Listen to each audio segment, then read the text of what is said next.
वक्त के साथ साथ सब कुछ बदल जाता है। वक्त के साथ साथ सब कुछ बदल जाता है। कल जो अपना था आज उसकी एक झलक दिखने के लिए मन तरस जाता है। क्या पता कल सब कुछ ठीक हो जाएगा। जो भी था अब तो खत्म हो चुका है।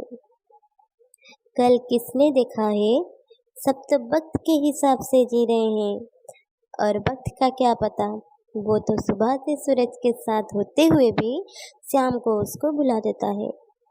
यहाँ गर्मी में ठंडाई और ठंडा आए तो गर्मी को भी भुलाया दिया जाता है।